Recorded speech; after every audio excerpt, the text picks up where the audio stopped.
Jack और beanstalk. किसी समय की बात है, एक गांव में एक गरीब विधवा अपने आलसी और लापरवाह पुत्र जैक के साथ रहती थी। जैक घर के कामों में, जंगल से लकड़ी काटने में तथा गाय का दूध निकालने में माँ की सहायता किया करता था, पर फिर भी उन्हें 2 जून का भोजन नसीब नहीं होता था। धीरे धीरे घर की सारी चीजें बिकती गईं और अंत में मात्र एक गाय बची। एक दिन माँ ने जैक को बुलाकर कहा, पुत्र, हमारे पास कुछ नहीं बचा है। खेत में बीज डालने के भी पैसे नहीं हैं। तुम बाजार जाकर इस गाय को अच्छे पैसों में बेच आओ।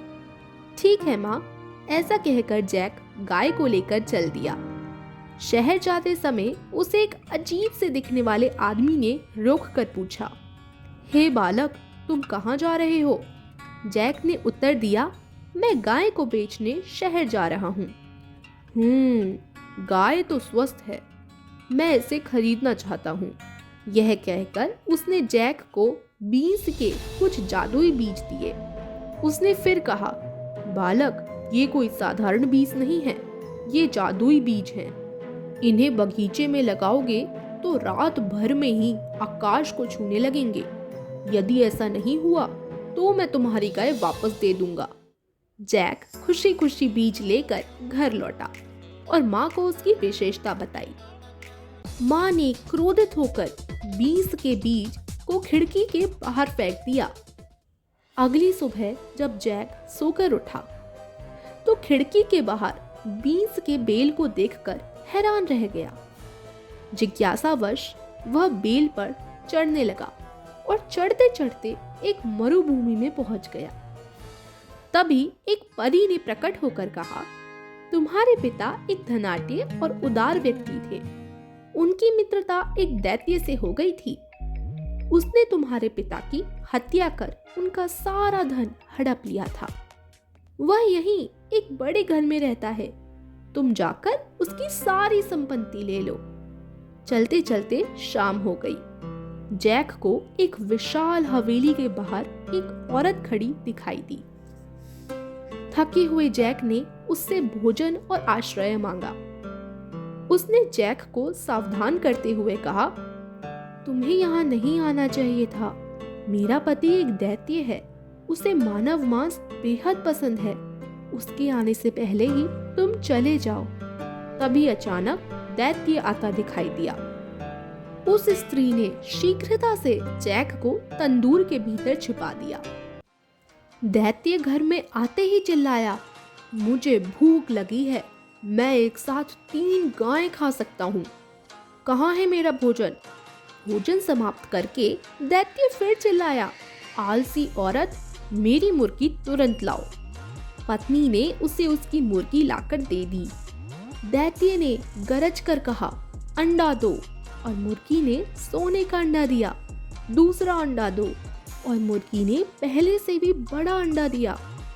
काफी देर तक दैत्य मुर्गी के साथ मन बहलाता रहा और फिर सो गया। जैक ने अवसर देखकर मुर्गी उठाई और भाग गया। घर आकर उसने अपनी माँ को मुर्गी दिखाई और कहा, अंडा दो। मुर्गी ने सोने का अंडा दिया। शीघ्र ही वे धनवान बन गए। कुछ माह बाद जैक ने वेश बदला और फिर बीज की लता पर चढ़कर हवेली में पहुंच गया। उसने उस स्त्री को एक मनगढ़ंत कहानी सुनाई और भोजन तथा रहने की जगह मांगी। स्त्री ने दया कर उसे भोजन दिया और फिर एक कबाड़ की कोठरी में छिपा दिया। थोड़ी देर बाद दैत्य आते ही चिल्लाया, मुझे ताजे मांस की खुशबू आ रही है। पत्नी ने उत्तर दिया, दिन में स्वप्न देखते हो? इस मरुभूमि में कोई आदमी कहाँ से आएगा? मैंने तुम्हारा पसंदीदा भोजन परोसा है, खा लो। भोजन समाप्त कर सोने के सिक्कों से भरे थैले से अपना मन बहलाते बहलाते वह सो गया। जैक ने धीरे से थैला चुराया और वापस घर लौट आया। उसने थैला अपनी माँ को दिया।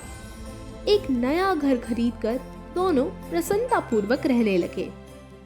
कुछ वर्षों बाद जैक पुनः उस हवेली में पहुंचा। उस स्त्री को अपनी बातों में उलझाकर जैक फिर से हवेली चला गया। शाम को वापस आने पर दैत्य ने अपना जादुई बीन मांगी। दैत्य ने उससे गाना सुनाने के लिए कहा। गाना सुनते सुनते उसकी आंख लग गई। अवसर देखकर जैक जादुई बीन उठाकर भागा। बीन ने पुकारना शुरू किया, बचाओ बचाओ।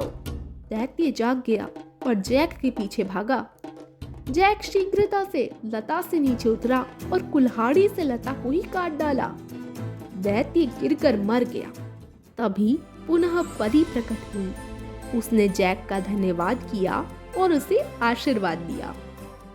जैक अपनी माँ के साथ प्रसन्नतापूर्वक रहने लगा। अगर आपको ये कहानी पसंद आई हो तो इसे अपने सभी दोस्तों के साथ शेयर कीजिए और ऐसी ही कहानियों के लिए हमारे चैनल को जरूर सब्सक्राइब कीजिए।